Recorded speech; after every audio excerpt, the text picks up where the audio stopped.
Hello guys, this is the Epic Gamer Boy here, and today we're going to be doing a review on the iPhone 6s in late 2025 to see if this is still worth buying or not, or anything like that. And we're going to talk about all the specs of the iPhone 6s and see how well this thing holds up in 2025. By the way, the reason why we are doing this video is because this phone is about to turn 10 years old at this point. And yes, if you're wondering about like the iPhone, about like the Apple event of the new iPhone 17 stuff, I actually did watch the event and it was actually pretty good. I might make a video about what I think of like the new iPhone 17 series and stuff like that. And yeah, and by the way, there's also a iPhone 17 Air.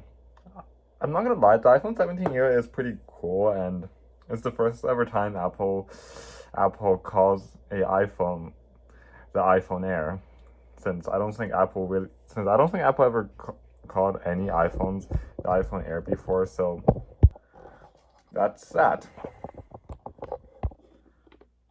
But this video is about the iPhone 6s because this phone is about to be 10 years old at this point, and we're going to be making a video. So I wanted to see if the phone is still worth it, or how usable is it today, or anything like that. We're just mostly talking about the specs and everything about the iPhone 6s. So the iPhone 6s came out.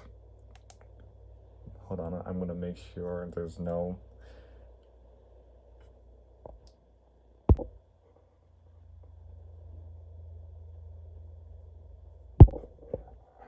So the iPhone 6s came out on September 2015, making this thing about to be 10 years old.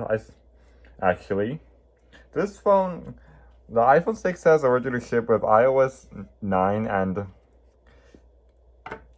it got support all the way up to like iOS 15.8.4, which is the current security update for iOS 15, which is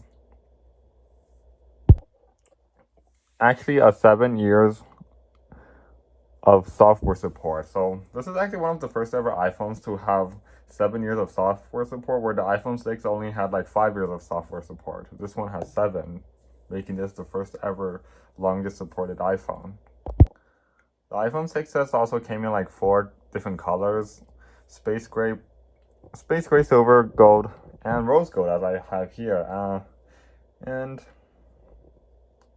yeah, also this is my iPhone 6s. It's in this Miku case, and yeah.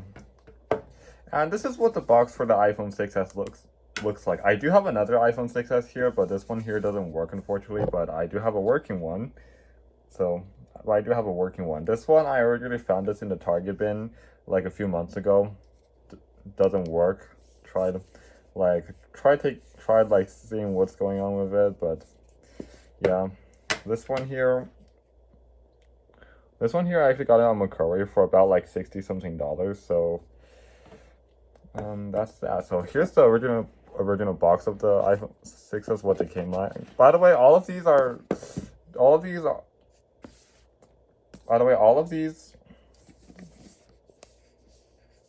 phone. By the way, this phone and this box and this phone and this box do not match each other, because this box here was from another 6s I had like a few years ago or something. I don't have the original phone that came with this one, so yeah, not the same. This one I found in a Target bin this year, and this one I got it like a few months ago. It was probably on a few days later after I got this one. But this one I had the box sitting in my collection for months. So yeah, so this is what so here's what the box of the iPhone 6s looks like. And yeah, this is back when like Apple used to include like so many accessories. I mean, it was until like the iPhone 12 where Apple like would no longer include the charging brick or anything.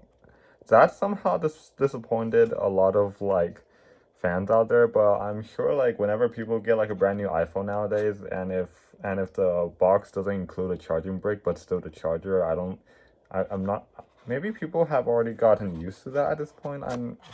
I don't know, cause back when the iPhone 12 came out, people were like disappointed that it didn't come with a box. it didn't come with a charging brick or any other stuff, and it also, and this part was like the earbuds, that etc. So that's the box. The main part the iPhone 6s brought it that actually has a huge improvement over the 6 is Bendgate, 2 gigs of RAM, second generation Touch ID, which to this day it actually feels pretty fast. Like Touch ID on the iPhone 6s nowadays still feels pretty fast. Like I can just do it like this. Maybe maybe like, and it would like unlock, because previously on like the iPhone 6 or even the iPhone, or pretty much the iPhone, or pretty much the iPhone 6 and the iPhone 5s and even the iPhone SE first gen, those have Touch ID 1.0. This has Touch ID 2.0. So if you press it, so even if you give it like a 1 or 2 second, it will like unlock instantly. So that is actually pretty cool. So that's that. Another thing the iPhone 6s added is like the improvement of the camera. So this thing has a 12 megapixel camera, which actually can take pictures a lot better than the iPhone 6 before. I mean, the iPhone 6 previously was like 8 megapixels. This phone has 12 megapixels. So yeah, so the iPhone 6s actually fixed the Bendgate issue that the 6 was having.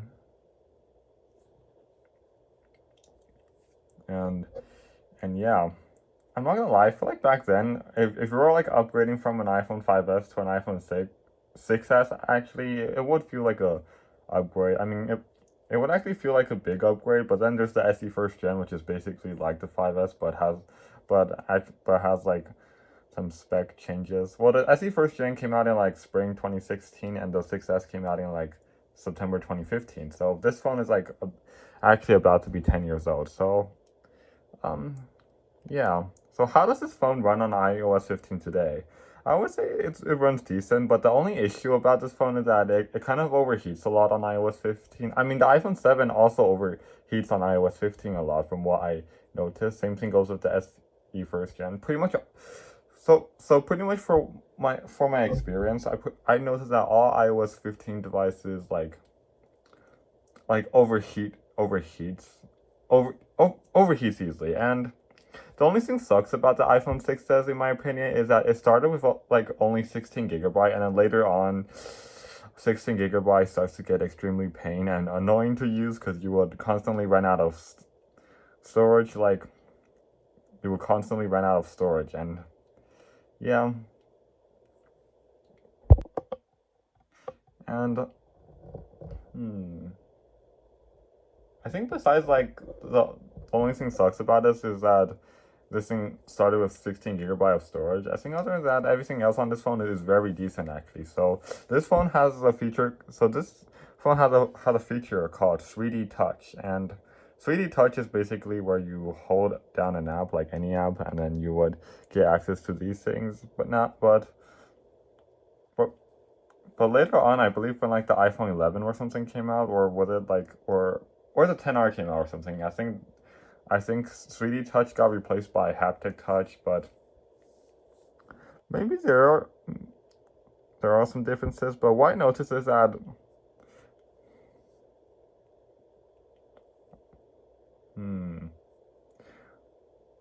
if I remember anything from it, so maybe the only differences between 3D Touch and haptic touch is maybe the feel of the well, not like that, but like maybe I honestly forgot, but it's still basically like 3D Touch. As you can see, I'm like tapping on like the icon, it does that. So yeah.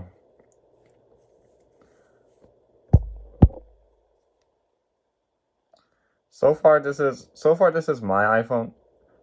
So far this is my iPhone 6s here. It's a 64 gigabyte, and it is on iOS 15.8.4. Yes, you can see 64. So yeah. Now iOS 15 to this day is actually still pretty usable, except what I'm noticing that that it is starting to drop like more app support. Like I'm noticing a lot of like the Google apps are starting to require iOS 16 or even iOS 17 or later, but they can still work with the with the last version they're able to download. And for pretty much a lot of the games, they actually do work, but they start to. But if it's like a heavier game or something like that, they will start to struggle. And also, yes, this is the first ever iPhone to have 2 gigs of RAM. And I feel like it's still, and I feel like the iPhone 6s is still pretty fast to this day. Oh yeah, battery life. I forgot to mention that, which I'm completely sorry about. So, battery life on the iPhone 6s has always been like a problem. Well, or usually battery life on a phone kind of depends on how you use them or something, but for a lot of like the older smartphones nowadays, it's kind of normal for them to degrade easily. But what I noticed is that I think over the past years of me using an iPhone 6s, I've always noticed the battery life on it is like not that good. Even though ones I had are like above 80 or something would still dies fast, or like still like dies like below 20 or something percent overusing it when the phone is like overheating and struggling.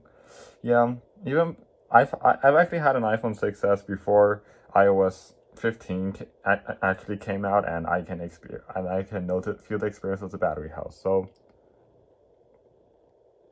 mine here has like 95%. I think it lasts all right, I guess. But if I were to like do something like playing, I think if I were to play something like Minecraft or maybe some games on Roblox, then maybe I can experience like the battery going down quick, or maybe even playing music on loud volume, because that happened to be because I've had like devices battery dying fast on me over playing music in loud volume before, and yeah, that's that. So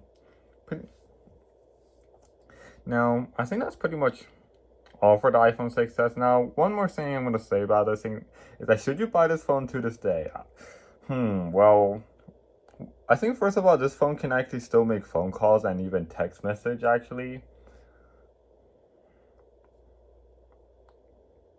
which I'm pretty sure like the 6 can still do those things as well. I mean, I know like the 3G services and everything has been shut down, but I, but I think from what I noticed, maybe the iPhone 6 is like the oldest support. It's like the oldest iPhone to this day that can still make phone calls and have service or anything. I think the 5S still can. I'm not sure about the 5S, but definitely not the 5 or 5C anymore, I guess.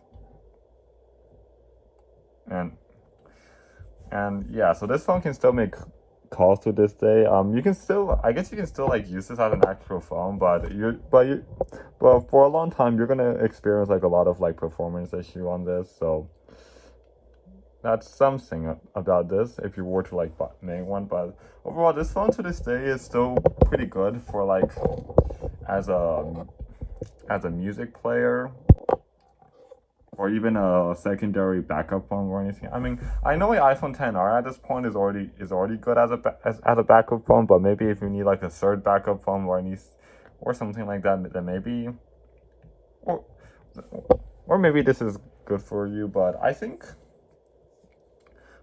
overall, this phone is mostly good for like a music player.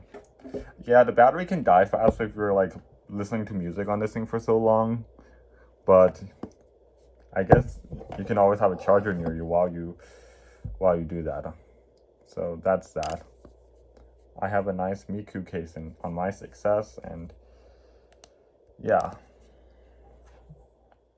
Oh, by the way, this is also one of the last ever iPhones with the home button, where the home button actually presses down. Cause unlike the iPhone 7 and because unlike the iPhone 7 anywhere, which still uses a home button, mostly for like the 7, 8, SE2, SE3, those home buttons are mainly a haptic button, meaning that if they're like turned off or something like that, then the home button on them will not click, and they'll only click when the phone is actually on. Because because on the iPhone 6s, somehow the home, and for the iPhone 6s, because the home button still like clicks down, and like let's use this one as an example. So this one here doesn't work, but the home button on this thing actually clicks down even when it's not on or anything like that. So yeah, that's something. That's something. Also, when the iPhone 7 came out, Apple like removed the headphone jack, and that actually did disappoint a lot of fans back then.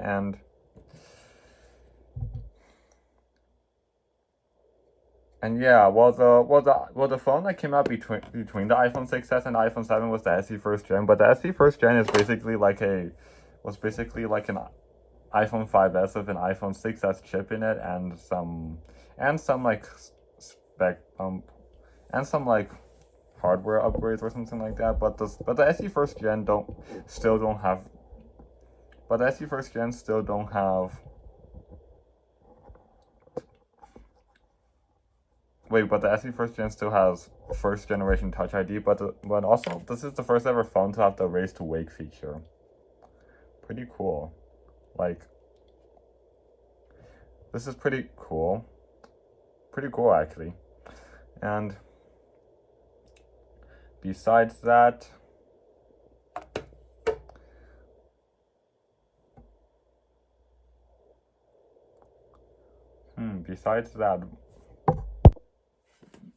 this phone is also the first ever iPhone to have live photos and even live wallpaper. Actually, I can actually demonstrate that live wallpaper for you right now. So here's all of the wallpapers you got. Now I know back when iOS 9, when the iPhone 6s is on iOS 9, or back during like iOS 9 or iOS 10, actually I should say,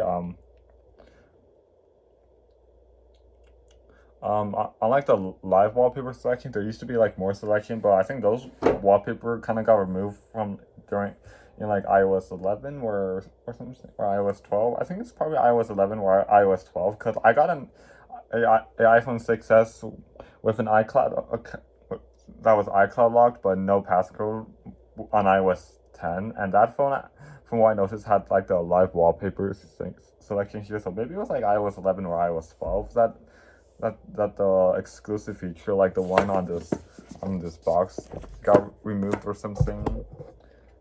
But I think they still kept those there for like the iPhone 7 and 8 or something. But yeah, so I can actually demonstrate to one of them. So there's this one here, where if you like hold it, it would have this little animation. This is actually pretty cool, but unfortunately, so here's the thing. So these three wallpaper has been kept on like the iPhone 6s, and they were for a very long time, and they eventually like removed it when iOS 16 came out, because iOS 16 is when like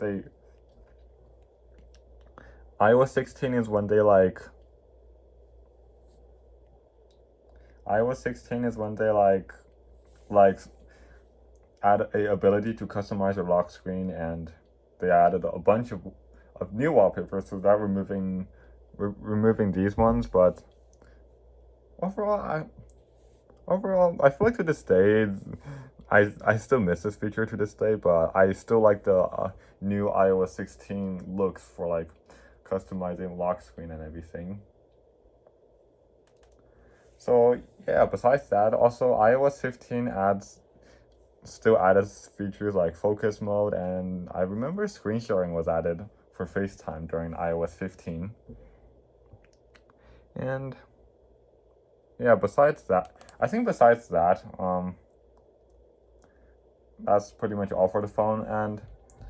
And by the way, and this is one thing you want to note while buying these phones to this day. So if you want to get an iPhone 6s to this day on iOS 15,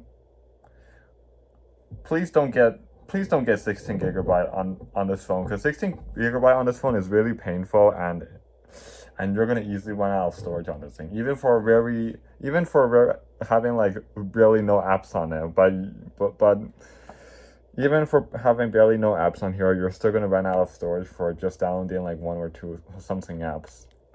on a 6S with only 16GB on iOS 15. So yeah, 32GB I know has more than 16, but I wouldn't recommend it because in case if you're also gonna download a lot of apps, then your storage is gonna fill. So I'd mostly recommend like 64 or 128 if you want to get an iPhone 6S to this day, because those you have like plenty of space. Like I have all these apps over here, and I have not ran out of storage quite yet. And yeah, and this is the first ever iPhone to have a taptic engine. Pretty cool, because previously all iPhones had just have vibrate mode. Just have vibrate motors, and when you flick this, those were like vibrate, but for this, but for this is the first ever iPhone to, this is the first ever iPhone to